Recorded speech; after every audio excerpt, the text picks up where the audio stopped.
Worksharp presents the Northwest Outdoorsman. Let's just get in that little draw right there, this first one, and go down. Yeah, baby. Right on. Right on, huh? Nice fish. That's a nice cooking. That is awesome. Oh my goodness. Going down. Boom. Oh, yeah. Got him. Now we're having fun. Having lots of fun. Anytime I can go fishing, I'm having fun. Yep, first day. See if he's a good enough one to shoot. Let's go see if we can catch him. Okay. This week on the Northwest Outdoorsman, Told you. Dude, it's not that tiny. This one is. Let's go back through those fish. we're sockeye fishing at beautiful Lake Wenatchee.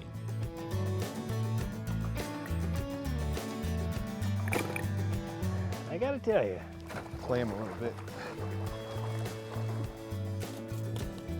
Got it. Worksharp presents the Northwest Outdoorsman, brought to you by Max Lure, Nimrod Outdoor Company, Valley Marine, Micklich, Wolf Creek Hunting.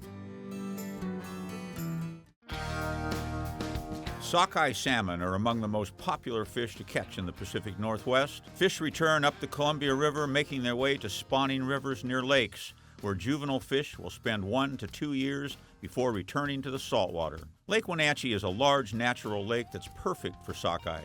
Fish are there in great numbers during the summer months and provide a fishery for sportsmen. Bob Loomis and Lance Merz are here to take part in the lake's bounty. So we decided to go to Lake Wenatchee to go sockeye fishing.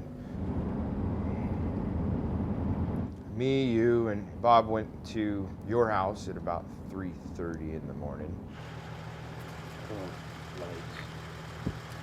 We get to the launch, and the reason we got to go up there so early in the morning is because there's only one launch.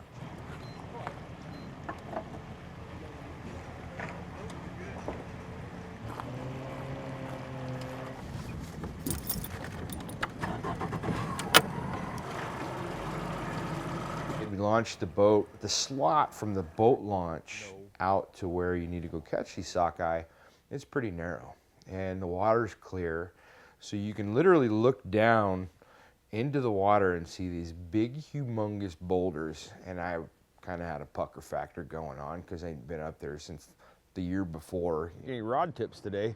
That'd be bonus. Oh, boy. Hey, Rich, you got a flash in your bag? Yeah, when we were going out, after we got out away from the rocks and everything, I was able to go back and do my job, which is get the gear set, charging all of the glow products that we were going to start out with in the morning. So I was charging them up so they'd be ready to go once we got out on the spot where we were going to start fishing. You know what? I got my camera. I can do that. Does it help the flashing? Richie, I am your father.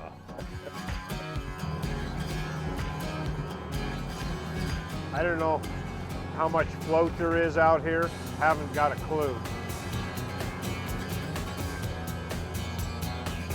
It holds that light right there. Okay. I'm thinking that we probably should just go with 3 rods. I'm seeing fish at 50. Yeah, that's that new glow UV blade. Yeah, UV glow burst, baby. We were able to try different types of gear, different glow pill floats, different glow squidders, different glow blades, smile blades, you know, all sorts of different types of things. That's how you make stuff that works. Oh yeah. Oh yeah. We're there. That's the way it was in front of Confluence. I couldn't catch one of them. Had lots of arches. We started marking fish all over the place. The boat set up, I got an 18-foot Lund. I got 4 Scotty 1106 downriggers and a bow mount. We're doing 1, 2. Is this one okay? So you're fishing downriggers because of the controlled depth. You want to target these fish at a certain depth, so that's why using downriggers is is important.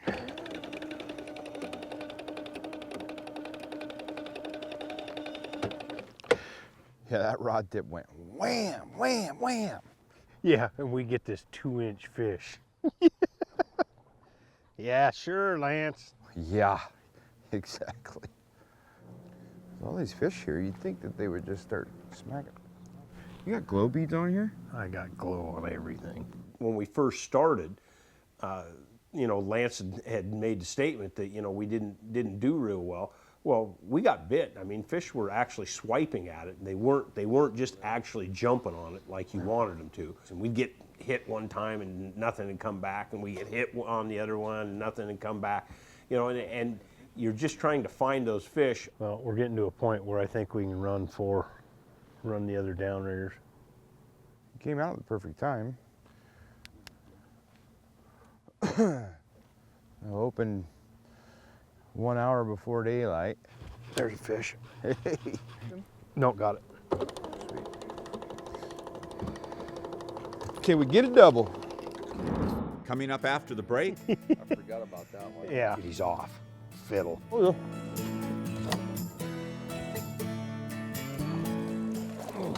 yeah. Worksharp presents the Northwest Outdoorsman, brought to you by Max Lure, Nimrod Outdoor Company, Valley Marine, Micklich, Wolf Creek Hunting.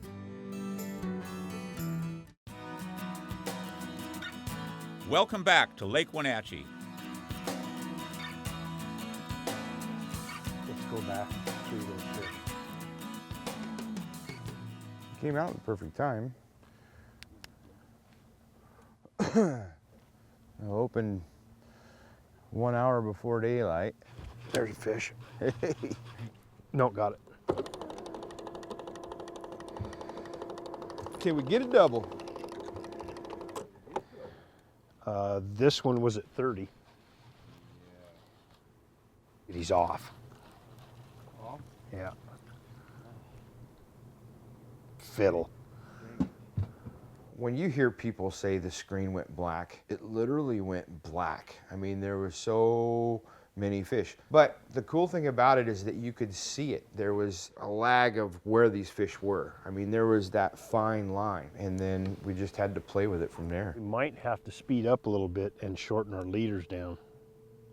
These fish might not, you know, they might be pretty lethargic after going through that warm water and stuff. You know, I don't know. Well, we're doing between 1.2 and 1.4. This year was really different, as we found with the Sockeye run on the Columbia. We had a much, much warmer water year than what we've ever had.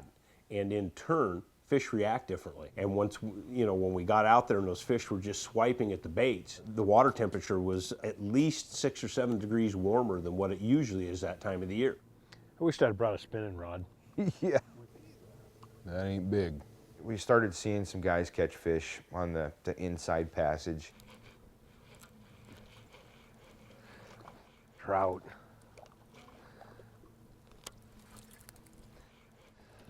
Yeah. Look at that. It's a little sockeye. Look at that. That's beautiful. That's beautiful.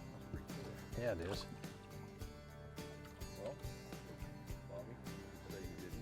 That's true. We got it. Well, hey, I already got, look. Yeah, that's right. I forgot about that one. Yeah.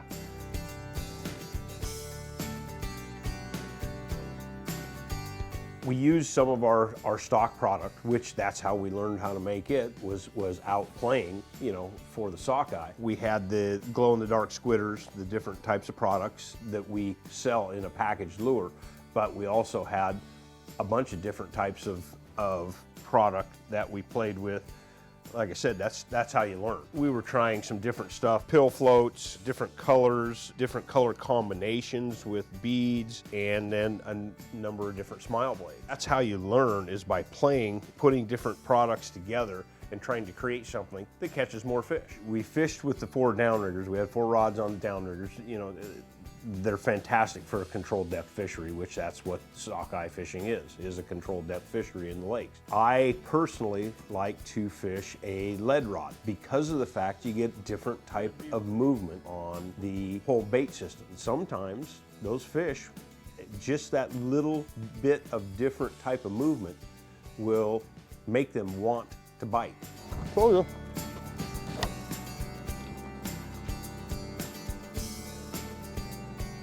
Yeah.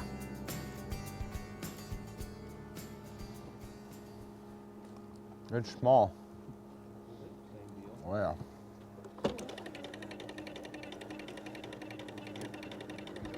No. It ain't a sockeye.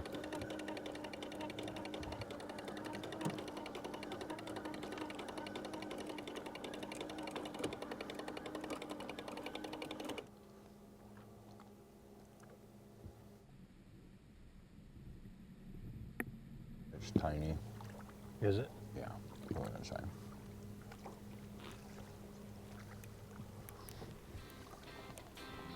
Dude, it's not that tiny. It's a fish. So we decided to move in a little bit more. By about that time, it was Katie bar the door, man. I mean, rods started going off and just boom, boom, boom, boom, boom. It was fantastic.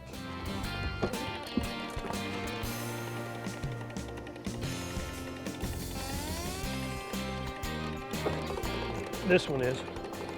Yeah, yours is, mine's not. Yeah, mine might be, I don't know. Yeah, it is. Oh, yeah. Coming up after the break, Yeah. Like I said, we went from zeros to heroes real fast. Worksharp presents the Northwest Outdoorsman, brought to you by Max Lure, Nimrod Outdoor Company, Valley Marine, Micklich, Wolf Creek Hunting.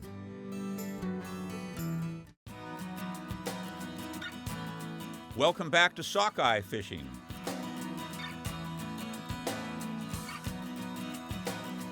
Oh,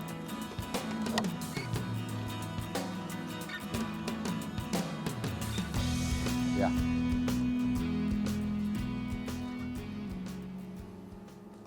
It's small. We started seeing some guys catch fish on the inside passage, so we decided to move in a little bit more, and by about that time, it was Katie bar the door.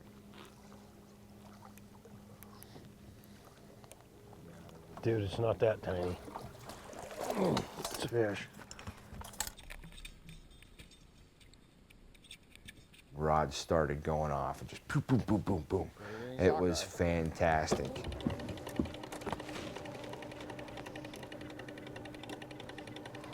Yeah, mine might be, I don't know. Yeah, it is. Oh, This one is. he just didn't know what he wanted.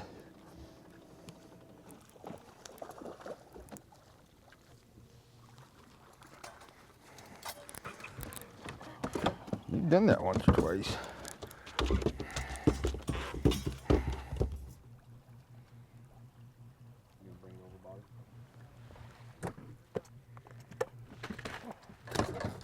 Sorry. The fish at 30 feet that we were targeting because of what we saw on the graph, we're just swiping at. We had one rod down at 65 feet. All of a sudden that rod got bit.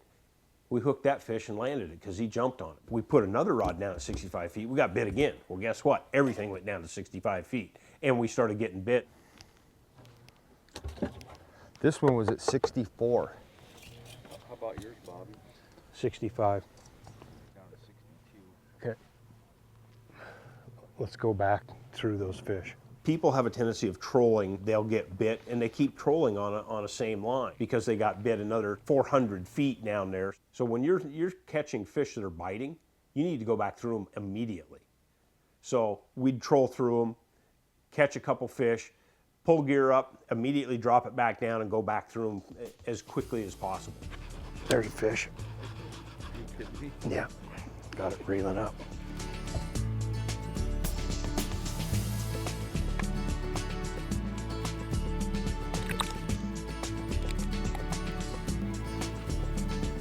Came off. Did he just swipe at it and he's barely got one hook in his face? And like I said, with this warm water, You know, every day is a new day. I mean, every time you go out fishing, you're learning something new, and we were facing something that we had not done before or played with. Salmon like Chinook, they're kind of built to take a little more time and a little rougher conditions. They're big, they're strong, they carry a lot of fat. When sockeye hit the Columbia River, they got to move. They've got so much time, so much fat reserves to get up to wherever it is that they're going to spawn. If the water is too warm, that jacks their metabolism up. They're going to burn through their fat reserves much quicker because they're much smaller. They have a little less fat. Out of that 500,000 fish that hit the mouth of the Columbia, we lost almost half before they ever got to McNary. Sockeye are an interesting anadromous fish. You know, like all anadromous fish, they spend a year or two out there in the ocean, but they also require a lake or a larger body of water to rear. So they're going to spawn in the inlets and outlets of the lake, but they're going to move into the lake for at least a year to rear. Another interesting thing is that runs in Lake Wenatchee have been a lot of variation. Up until a few years back, we'd maybe have enough fish for a fishery every 4 years or so. We like to see at least 23,000 fish, what we call the escapement. That's the number of fish that we need to spawn to produce enough juveniles. Recently though, there's been some really good ocean conditions, and that's not only helped make these big sockeye runs, so we've had consistent fisheries for 4 or 5 years now. I really encourage the anglers to keep a close eye on the news, keep a close eye on the department website and the emergency regs, because if we have to open or close anything, that's where you'll see it.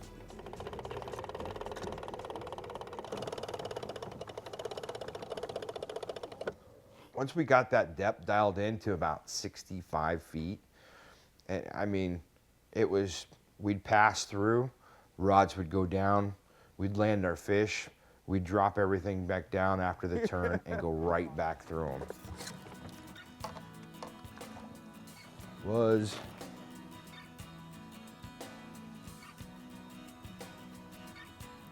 Bite. Coming up after the break, Boy, when this bite came on, it came on.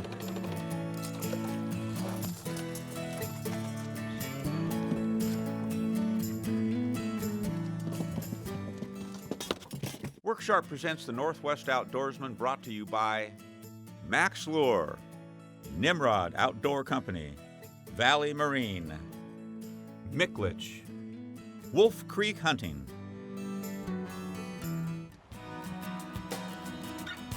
Welcome back to Sockeye Fishing. It does, doesn't it? Once we got that depth dialed in to about 65 feet, and I mean, we'd pass through, rods would go down, we'd land our fish, we'd drop everything back down after the turn and go right back through them. Bite.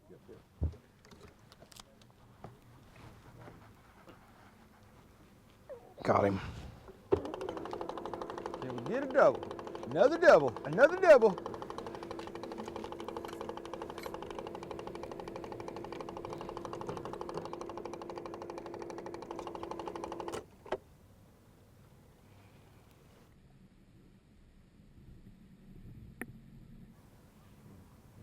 Small fish.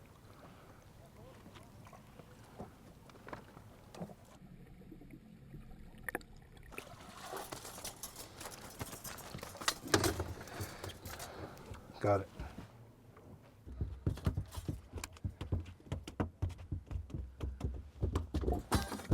Our speed is 0.8. Oh, back.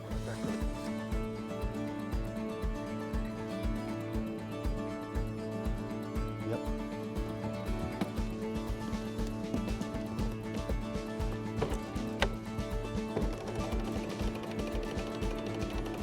Boy, when this bite came on, it came on.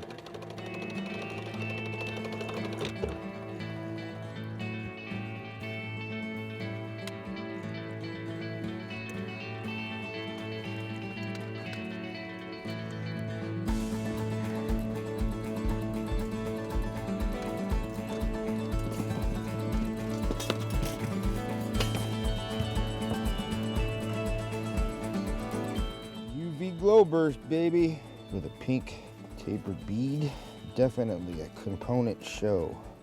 Basic setup is we're using a large 8-inch dodger.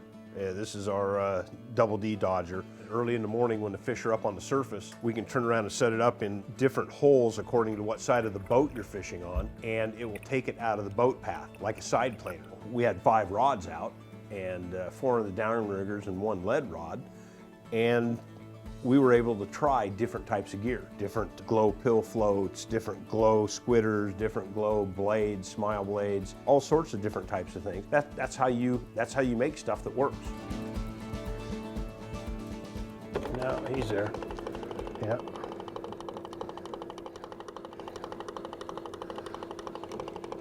I don't know, but the colors must be bright for this time of morning. Yeah.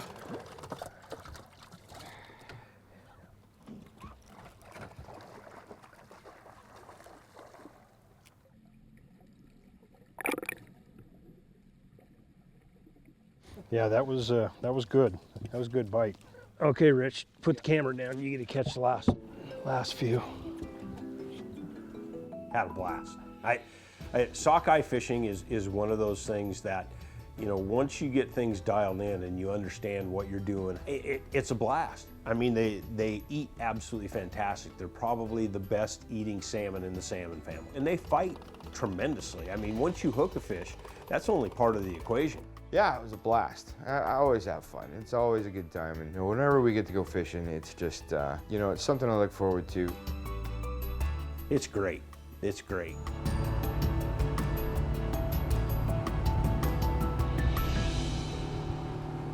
Now it's time for another Harrod's Cookhouse recipe brought to you by Micklich, the Spokane Spice Company since 1948. Today we're making honey glazed sockeye steak.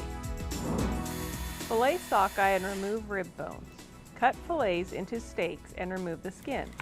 Season fish steaks with Harrod's Cookhouse lemon and dill fish seasoning and set aside. In an all-metal skillet, melt and brown 1/2 stick of butter. Once brown, add a tablespoon of garlic, the juice of half a lemon, and 2 tablespoons of honey. Mix thoroughly over heat, then pour half of the glaze into a bowl and set aside. Add fish steaks to the remaining glaze in the skillet, brown on both sides, and then broil steaks for about 10 minutes or until the meat flakes. Cover with remaining glaze and serve with your favorite side dish. Wow, that's good. For this and other great recipes, visit the Harrod Outdoors website. Tune in next week for another great wild game recipe.